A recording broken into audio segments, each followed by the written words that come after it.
31번 보시면 저기에다 밑줄 치세요. 수익인식 시점.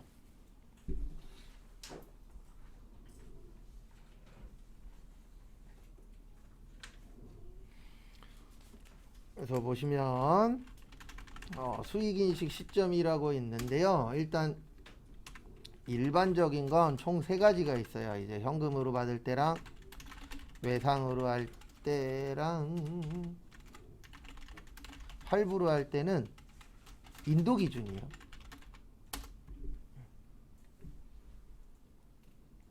무슨 기준이요?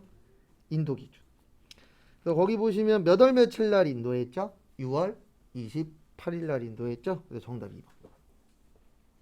그래서 일반 매출이라고 하는데 일반 매출일 때는 인도 기준으로 봅니다. 그래서 우리가 일반적으로 돈 받거나 카드 긋거나 아니면 뭐 그 할부로 하거나 요 세 가지가 가장 일반적이잖아요. 그 다음에 32번은 옛날에는 현금 등가물이라고 했는데 지금은 현금성 자산이라고 합니다.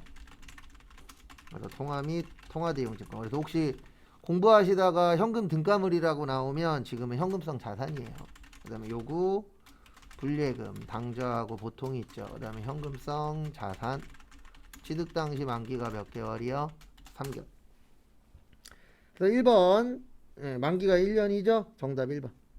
그 다음에 2번 배당금 지급 통지표. 요거는 이제 주식하시는 분들이에요. 주식하시는 분들이 주식하시는 이유는 대표적으로 두 가지거든요. 싸게 사서 비싸게 파는 거랑 배당금 받는 거예요.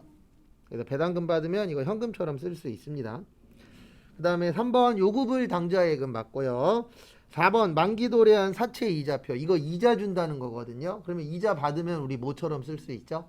현금처럼 쓸 수 있죠. 그래서 2번 4번도 좀 봐두세요. 그 다음에 33번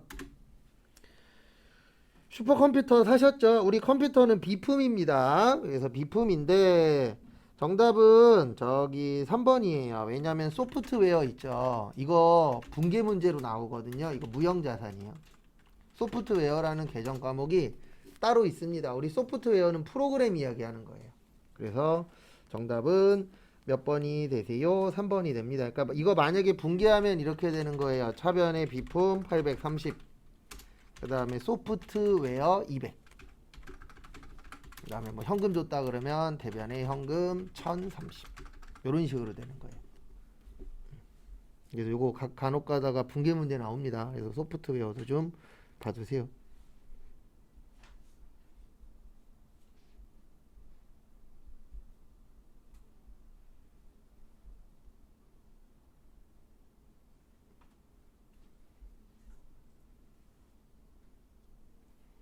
그 다음에 34번 유형자산의 취득원가 틀린 것.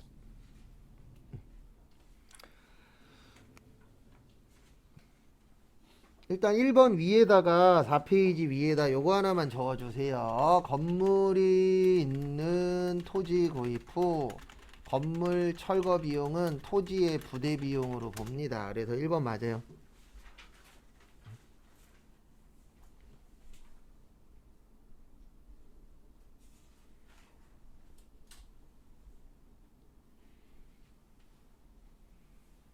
그 다음에 2번 유형자산을 구입하고 그 대금으로 주식을 발행하여 교부하는 경우 유형자산의 취득 원가는 발행 주식의 액면가액으로 한다. 그 다음에 3번 국고보조금을 받아 취득하는 유형자산의 취득 원가는 취득시 공정가액 맞아요. 국고보조금이라는 게 뭐냐면 국가가 지원해주는 돈입니다. 국고라는 게 국가 돈이잖아요. 그 다음에 우리 동종이 있고 이종이 있다 그랬죠. 교환에. 그래서 동종 자산 간의 교환은 제공한 자산의 장부가액이 되고요. 그 다음에 이종 자산 간의 교환은 제공한 자산의 공정가액이 됩니다. 그래서 결론은 거기 보시면 정답 없어요. 이종자산도 맞아요.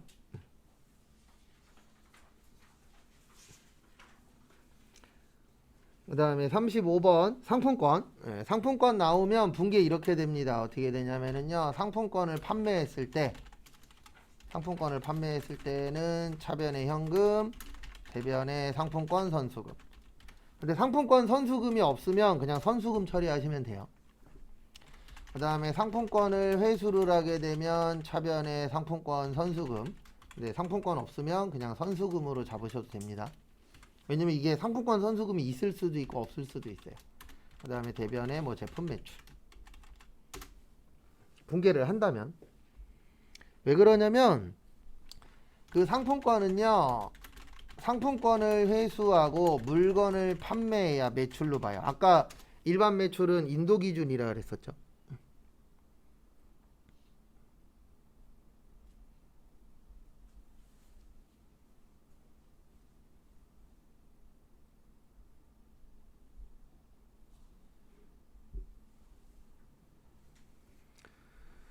참고하시고요. 일단 1번 보시면 상품권 판매 시 선수금 처리하는 거예요. 수익은 상품권을 회수할 때 처리하는 겁니다. 그 다음에 2번 상품권을 회수하고 재화 등을 인도할 때 매출로 인식한다 맞고요. 3번 상품권을 회수하여 재화 등을 인도하는 경우 잔액을 환급하여 줍니다. 이게 무슨 뜻이냐면 우리 만약에 10만원짜리 상품권 받았어. 근데 내가 9만원만 썼어. 그러면 만원 현금으로 돌려받을 수 있어요? 없어요? 있죠. 근데 이게 상품권마다 어쨌든 현금으로 돌려주는 금액이 정해져 있긴 한데 돌려받을 수는 있습니다. 그래서 정답은 4번이에요. 저기에다 밑줄 치세요. 소멸시효. 소멸시효가 법정 기간이에요. 그러니까 이거 뭐냐면 우리 상품권 같은 거 요즘에는 그런 상품권이 많진 않은데 과거에는 상품권 뒤에 보시면 날짜가 찍혀 있었어요. 그래서 그 날짜 안에 써야 됩니다. 근데 그 날짜 안에 못 쓰면 소멸시효가 완성이 돼요. 그러니까 법적 기간이 지나면은 그 상품권 일반적으로 쓸 수 있다 없다? 없다. 제가 이 얘기했더니 예전에 한 분이 저 예전에 썼는데요. 어떻게 썼어요? 그랬더니 난리 부르스를 쳤다고. 대한민국은 목소리 크면 이기던 시절이 있었죠. 그리고 못 쓰진 않습니다. 근데 일반적으로는 못 써요. 그래서 소멸시효가 완성이 되면은요, 영업 외수익 처리하는 거예요. 왜냐면 이거는 물건 판 게 아니잖아요. 물건 안 팔고 그냥 날짜 지나서 그 돈을 회수하는 겁니다. 그래서 이거 관련돼서 얼마 전에 욕먹은 회사가 하나 있잖아요. 대한항공이라고. 비행기 많이 타시면 마일리지 주잖아요. 그 마일리지 쓰기가 쉬워요? 어려워요? 어렵죠. 그것도 날짜 지나면은 대한항공에서 이익 보는 거예요. 왜냐면 사람들이 그거 쓰면은 그만큼 돈이 더 나가야 되는데 쓰기 힘들게 만들어 놓고 자기네들이 이득을 많이 봤었잖아요.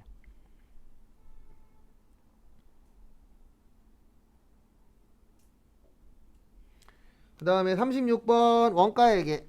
우리 원가에게는 남 보여주는 게 아니고 내부 정보 이용자에게 뭐 하는 거예요? 정보 제공하는 거예요. 얘는. 그 다음에 재무에게가 뭐라 그랬죠? 외부 정보 이용자에게 정보 제공하는 거라 그랬죠? 그래서 정답은 4번입니다. 경영 통제 맞아요. 왜냐면 내부에서 쓰는 거잖아요. 경영 통제하려고. 그래서 이제 어디에다 쓰는 거냐면 만약에 원가가 비싸. 외부에다 맡기는 게 더 싸. 그러면은 외부 업체한테 맡기는 거고요. 그 다음에 원가가 저렴해서 물건을 많이 팔아. 그러면 직원을 더 뽑을 수도 있는 거고. 그런 정보 제공하는 거예요. 그 다음에 제품 원가 계산 맞고요. 특수 의사 결정을 위한 원가 자료의 제공 맞습니다. 그래서 회사들 원가 정보 제공하라 그러면 제공해요? 안 해요? 안 하려고 그래요. 왜냐면 그거 제공했다간 다른 회사가 그거보다 더 싸게 만들 수도 있잖아요. 그래서 원가는 소중한 겁니다. 왜냐면 다른 회사에 이거 유출되면은 안 좋은 거예요. 그 다음에 37번은 저기에다 밑줄 치세요. 제조원가. 제조원가 그러면 요게 기억나셔야 돼요. 공장, 생산, 조립 요런 쪽에서 이제 사용이 되는 거죠.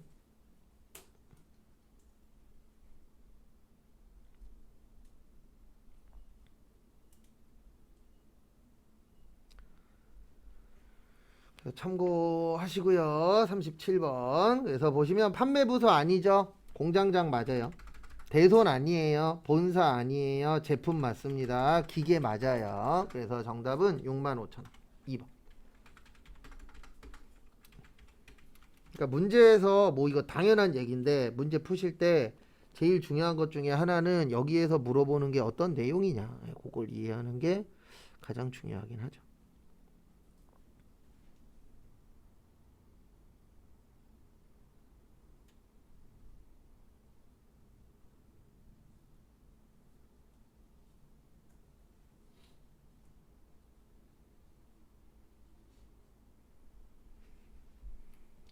그다음에 다음 것도 보시면은요.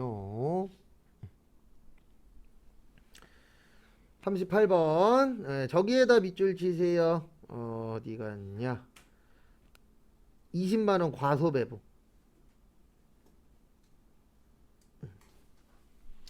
아까 제가 실제 기준이라 그랬어요. 근데 거기 보시면 예정이 시간당 10,000원이래요. 그리고 500시간 일하셨대요. 그러면 얼마 나오죠? 500 나옵니다. 그 다음에 20만원 무슨 배부요? 과소배부. 그러면 답은 어차피 둘 중에 하나예요. 2번 아니면 몇 번이에요? 3번이에요. 여기까지는 구할 거 아니에요. 계산기만 있으면. 곱하면 나오는 거니까. 근데 누구 기준이라 그랬죠? 실제예요. 숫자가 무슨 숫자죠? 작을 숫자입니다. 그래서 내용은 이렇게 되는 거예요. 실제보다 20만원 작은 게 예정이 되는 겁니다. 그래서 실제는 520이 되는 거예요. 왜 그러냐면 누구 기준이라 그랬어요? 실제 기준. 실제가 520이어야 20만원 작을 때 얼마가 되는 거예요? 500이 되는 거예요. 이거 은근 헷갈립니다. 왜냐면 이거 말장난이에요. 이거 이해 못하면 계속 풀 때마다 계속 헷갈려요. 그래서 항상 누구 기준이라고요? 실제. 그래서 실제보다 작으면 과소. 그 다음에 실제보다 크면 뭐라고요? 과대.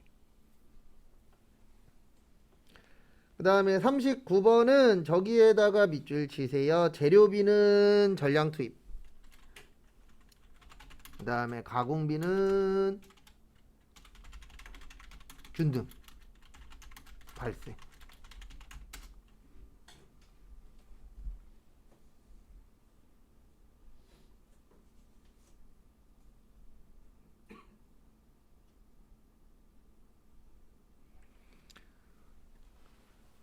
그래서 앞에 보시면은요, 평균법의 완성품 환산량 어떻게 되죠?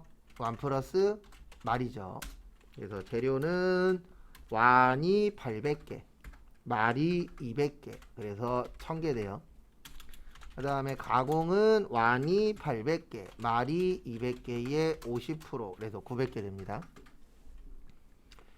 그 다음에 선입선출법의 완성품 환산량은 어떻게 돼요? 1 플러스 말 마이너스 초. 그래서 재료는 800 더하기 200 빼기 300 해서 700. 그 다음에 가공은 800 더하기 200의 50% 빼기 300의 25% 해서 825개 나와요. 가공은.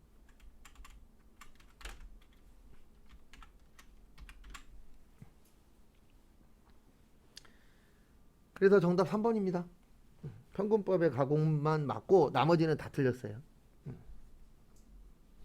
그래서 이거 그때 연습해봐 썼는데 안 되시는 분은 추가적으로 연습하시고, 안 되시면 물어보세요. 안 될 수 있죠. 좀 쉬었으니까. 근데 가장 중요한 거는 이제 요번 주가 아니고 다음 주하고 다다음 주예요. 그때부터는 꼭 집에서도 개인적으로 이제 시작하셔야 됩니다. 솔직히 저는 잘 안 되는데 수강생분들은 잘 되시더라고요. 벼락치기라고. 저는 뇌 구조상 벼락치기를 못해요.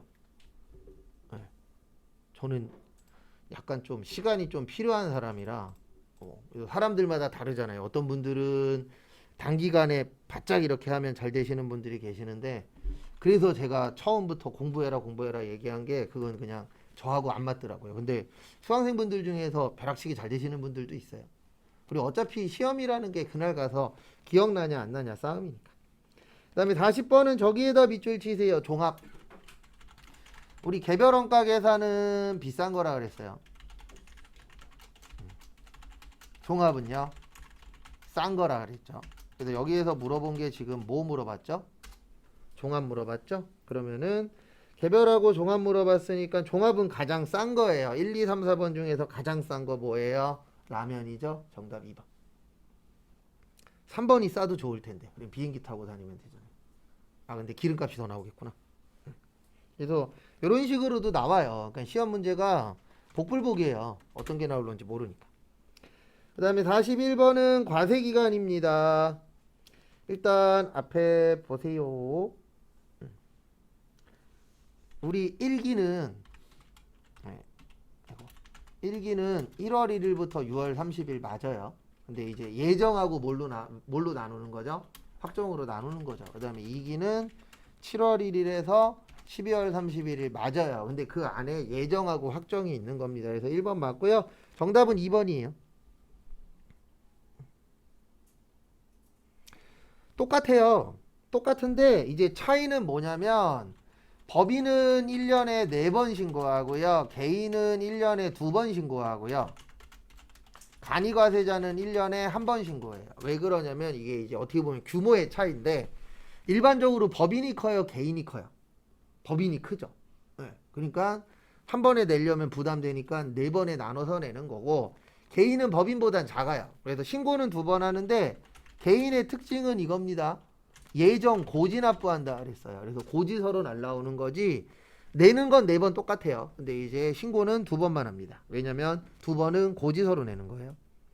그 다음에 간이과세자는 가장 어떻게 보면 매출액이 적으신 분들이거든요. 그래서 내야 될 금액도 크지 않아요. 그래서 간이과세자는 1년에 한 번만 신고해라. 규모의 차이라고 보시면 됩니다. 그래서 정답은 2번. 과세기간은 똑같아요. 그 다음에 3번에 폐업이라고 있는데요. 그 옆에다 요거 좀 적어주세요. 폐업일이 속하는 달에 다음 달 25일까지 신고 및 납부하셔야 됩니다. 그래서 요거 좀 봐주세요.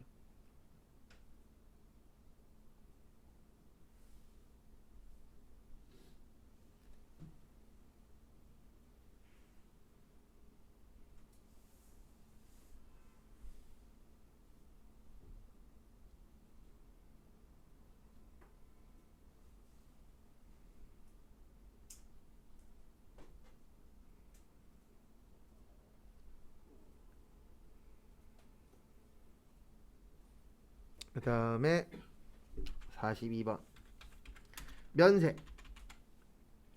그래서 수의사 면세고요, 임상병원에서 면세고요, 조산사도 면세고, 약사도 면세 맞는데 일반의약품은 과세예요. 그러니까 약국에 2가지가 있어요. 약국은 2가지가 공존하는 곳입니다. 그래서 조제 용역은 면세예요. 그러니까 병원 갔다 약국 가면 면세인데 다이렉트로 약국 가면 과세예요. 일반의약품. 그래서 요즘에 일반의약품 저기서도 팔잖아요. 편의점에서. 네. 그래서 편의점에서 사시든 약국에서 사시든 둘 다 과세입니다. 근데 차이는 하나밖에 없어요. 약국이 그래도 좀 더 싸긴 해요. 편의점보다는. 편의점은 저도 편의점에서 급해갖고 몇 번 사봤는데 편의점의 장점은 편하다는 거고 단점은 비싸다잖아요. 예전에 편의점 하던 애한테 물어봤더니 무조건 살 거면 그것만 사래요. 1+1 아니면 2+1. 그거 이외에는 무조건 비싸다고.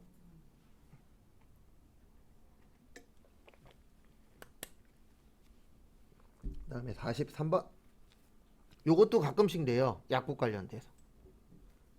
회계에도 나온 적이 있습니다. 근데 뭐 회계세무 다 합쳐봤자 횟수가 그렇게 많진 않아요. 한 4번인가 5번밖에 안 나오긴 했는데 그래도 나오긴 합니다. 가끔씩 잊을만 하면. 그 다음에 43번 보시면 저기에다 밑줄 치세요. 예정신고 및 예정고지. 그래도 고지는 고지서로 내는 거고요. 신고는 신고 및 납부하는 겁니다. 그래서 1번 예정신고 기간 중 간이과세자에서 일반과세자로 전환되면 예정신고 하셔야 돼요. 왜냐면 간이과세자하고 일반과세자하고 다르잖아요. 그래서 신고하는 게 맞고요. 그 다음에 2번 신규로 사업을 개시한 일반사업자 예정신고 맞습니다. 그 다음에 우리 끝난 날로부터 며칠이네요? 25일. 정답은 4번이에요. 왜냐면 저기에다 밑줄 치세요. 모든 때문에 틀린 거예요. 우리 예정고지 납부할 때 이렇게 설명드렸었잖아요. 직전 확정 신고 금액의 2분의 1. 왜냐면 6개월에 한 번씩 신고를 하기 때문에 2분의 1이면 3개월치예요. 그래서 3개월치를 내도록 되어 있고, 그 다음에 여기에서 중요한 게 뭐냐면 이거거든요. 50만원 미만은 고지서 발송한다 안 한다? 안 한다. 근데 거기에 모든이라고 되어 있잖아요. 모든 때문에 틀린 거예요. 모든이란 얘기는 무조건 고지서가 날라온다는 뜻이거든요. 100원이든 1000원이든. 근데 그게 아니라 금액이 작은 거는 고지하지 않습니다. 그 다음에 44번 저기에다가 밑줄 치세요. 기타 소득. 이거 죄송한데 답 3개예요. 2번, 3번, 4번. 그래서 기타 소득 그러면 일시적이고 우발적입니다. 그러니까 기타 소득은 잠깐 받고 끝이에요. 대표적으로 복권 당첨금 같은 거. 그리고 이번 시험에 잘하면 복권 관련된 내용 나올 수 있습니다. 두 가지 때문에 나올 수 있어요. 하나는 요즘 복권이 이슈죠. 그 다음에 또 하나는 로또 복권이 과거까지는 5만원까지만 비과세였거든요. 근데 200만원으로 바뀌었어요. 그래서 일반적으로 이제는 3등도 웬만하면 세금 안 내요. 3등이 한 200만원 전후거든요. 그래서 국가에서 이제 200만원까지는 비과세 해주겠다 이렇게 해서 올해부터 비과세이기 때문에 그런 부분이 나올 수도 있어요. 그래서 복권 나올 때 잘 봐두시고. 그래서 일단 정답은 2번, 3번, 4번인데 점포임대소득, 변호사, 전속계약금 다 사업소득이에요. 우리가 사업소득은 기타소득의 반대예요. 그리고 사업소득은 반복적이고 계속적이어야 돼요. 그러니까 두 가지가 반대적인 개념이라고 보시면 됩니다. 그래서 잠깐 하고 끝나면 기타소득, 계속하면 무슨 소득이 되는 거예요? 사업소득. 그래서 점포임대소득. 우리가 요즘에는 이렇게 표현하잖아요. 부동산 임대 사업자라고 합니다. 맞죠? 임대사업자라고 표현하잖아요. 왜냐면 요즘에는 임대하시는 분들이 사업처럼 하니까. 그래서 이분들은 사업소득. 변호사도 사업이잖아요. 맞죠? 전속계약금. 요것도 사업이에요. 그래서 참고로 전속계약금은 과거에는 기타소득이었는데 지금은 사업소득이에요. 이거 관련해서 법정에서 붙은 적이 있거든요. 연예인들하고 국가하고 한번 지대로 붙었어요. 근데 왜 싸웠냐면 딴 것 때문이 아니라 사업소득은 현재 소득으로 해드리면 6%부터 45%까지 내거든요. 근데 기타 소득은 일반적으로 20% 내요. 근데 복권 당첨금 중에서 3억 원 초과만 30% 내거든요. 그럼 만약에 여러분들이 전속계약금을 받는 사람이야. 그러면 기타로 내고 싶어요? 사업으로 내고 싶어요? 당연히 기타로 내고 싶죠. 왜요? 얘는 조금 내니까. 대부분 연예인들은 되게 많이 내요. 여기에 걸리는 연예인들도 많아요. 왜냐면 연예인들 중에서 잘 나가시는 분, 못 나가시는 분들 말고 잘 나가는 사람들 뭐 거의 중소기업 뺨 때리잖아요. 혼자서 막 몇십억, 몇백억씩 버시니까. 그런 사람들은 여기에 걸리거든요. 그래서 국세청에서 붙었는데 왜 전속계약금은 사업소득으로 보냐면 우리가 일반적으로 전속계약금 받으려면 그쪽에서 오랫동안 계속 연예인 생활이라던가 운동선수로 생활을 계속해야만 전속계약금을 받을 수가 있잖아요. 누가 신인한테 아무것도 없는 사람한테 전속계약금 주더라도 얼마 안 주거나 안 주잖아요. 그래서 전속계약금을 받는 사람들은 요걸로 보는 거죠. 계속적으로 그 일을 했다. 왜냐면 이거는 돈은 잠시 받지만 이 돈을 받기 위해서 그 사람이 연예계라던가 아니면 운동선수들 보면 계속 하고 잘해서 받는 거잖아요. 그래서 지금은 사업소득이에요. 그래서 정답은 2번, 3번, 4번. 그래서 이렇게 나오면 1번 찍으신 분만 틀린 겁니다. 그 다음에 45번 과세대상 소득이 아닌 것이죠. 그래서 거기 보시면은요. 그래서 거기 보시면 1번 사무직 직원이라고 되어 있습니다. 거기 사무직 직원 옆에다가 이렇게 써주세요. 근로소득.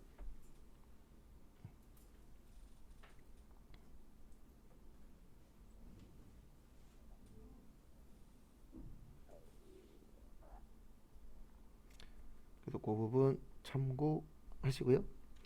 그 다음에 광어권 요거는 일시적인 거라 그리고 이거 요렇게 외우세요. 이거 100%는 아닌데 무슨 권으로 끝나면 대부분 다 기타 소득이에요.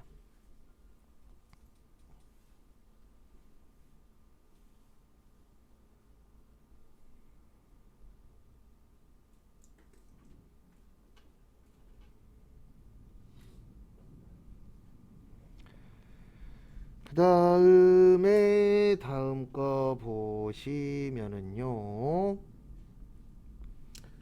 3번 보시면 계약의 위약금, 이것도 기타 소득이에요. 왜 그러냐면 위약금이라는 건 계속 받아요, 일시적으로 받고 땡이에요.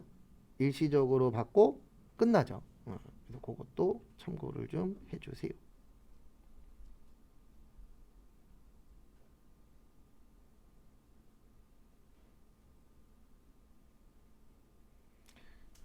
그래서 정답은 4번인데요. 전용 면적은 상관이 없어요. 예, 전용 면적은 상관이 없고 일반적으로 전세보증금 3억 원 이상일 때 문제가 됩니다. 근데 거기 보시면 전세보증금 얼마라고 되어 있죠? 2억이라고 되어 있죠.